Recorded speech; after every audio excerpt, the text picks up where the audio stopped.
Cryptocurrency, the basics explained. Hello and welcome. Today, we're going to talk about something you've probably heard a lot about: cryptocurrency. Think of cryptocurrency as a form of digital or virtual money. It exists purely in the digital world, not as physical coins or bills. What makes it secure is something called cryptography. This is a fancy word for using complex math to protect transactions and control how this digital money works. A core idea behind most cryptocurrencies is that they are decentralized. This means there isn't one single place or person in charge. Traditional money, like dollars or euros, is issued and controlled by a country's central bank.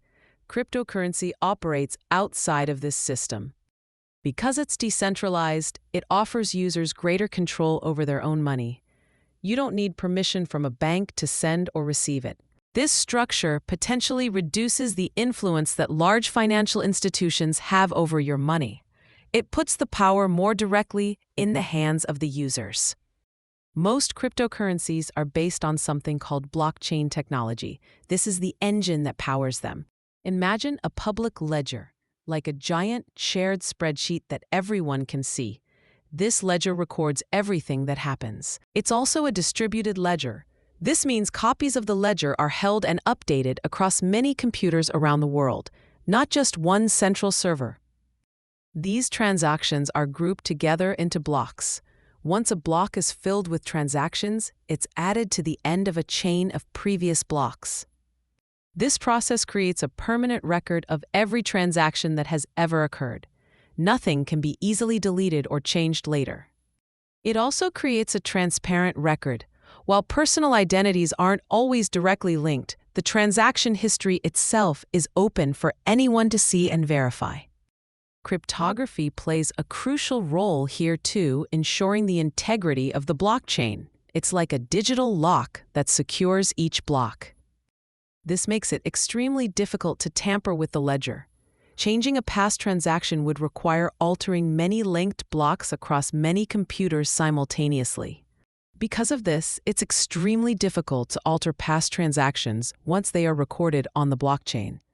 This security is fundamental to how cryptocurrency maintains trust without a central authority. Let's dive a little deeper into some of these key concepts we've touched upon. First, decentralization. As we mentioned, no single authority controls the currency or the network. There's no central bank or government making decisions about its supply or value. Instead, transactions are verified by a network of users around the world.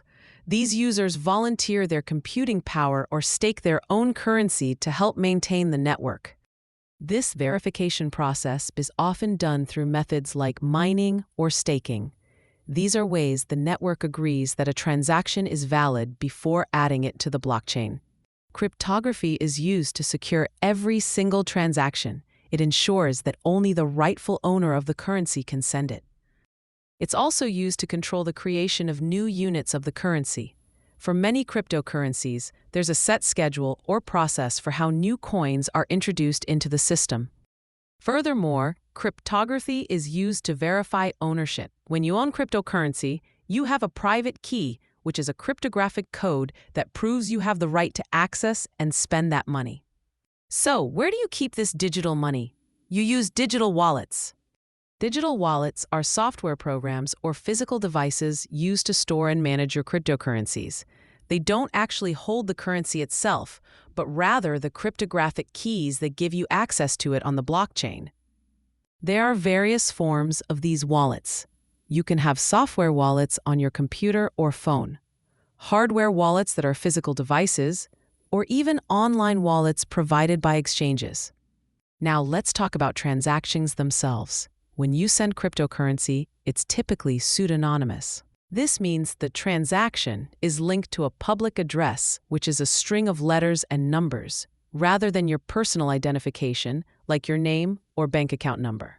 However, remember that all transactions are recorded on the blockchain. This makes them traceable back to the public address they came from and went to. While the address itself isn't your name, patterns of transactions can sometimes be analyzed. So it's not completely anonymous, but rather pseudonymous.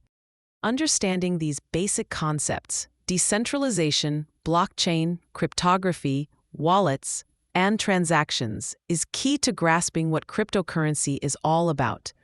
It's a new way to think about money and value exchange. It's a system built on technology and collective agreement, rather than central authority. This is why it's seen as revolutionary by its proponents. It offers possibilities for faster, cheaper international transactions. It can also provide access to financial services for people who might not have traditional bank accounts.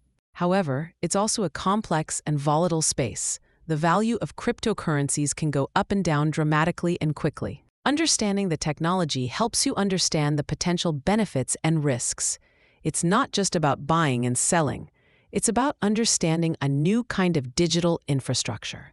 Decentralization means you are responsible for your own security. If you lose your wallet's private key, you could lose access to your funds forever. There's no central bank to call to recover your password. This is the flip side of having greater control. The transparency of the blockchain means your transaction history is public. While your name isn't on it, the flow of money is visible. Cryptography ensures the network's security, but it also means the system is rigid. Once a transaction is confirmed on the blockchain, it's virtually impossible to reverse.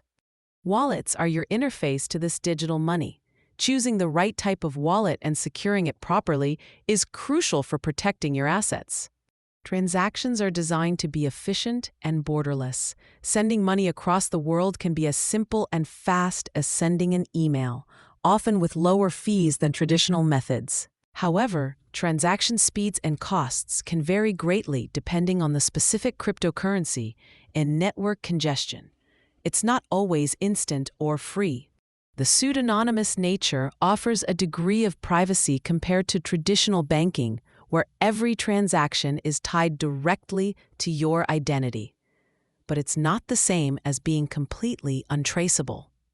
Law enforcement and analytics firms are increasingly able to follow the flow of funds on the blockchain, so it's important not to confuse pseudonymous with anonymous. In summary, cryptocurrency is digital money secured by cryptography operating on a decentralized ledger called a blockchain. It offers transparency, security, and user control, but requires users to take responsibility for their own security and understand the public nature of transactions. This has been a basic introduction to the core ideas behind cryptocurrency. It's a field that is constantly evolving, with new technologies and applications emerging regularly. Understanding these fundamentals is the first step in navigating the world of digital currencies. It provides a foundation for learning about specific cryptocurrencies, how they are used, and the broader ecosystem they inhabit. Whether you're interested in investing, using it for payments, or simply understanding the technology, starting with these basics is essential. It helps demystify what can seem like a very complicated subject. Thank you for joining me for this explanation of cryptocurrency basics. I hope this has helped clarify some of the fundamental concepts.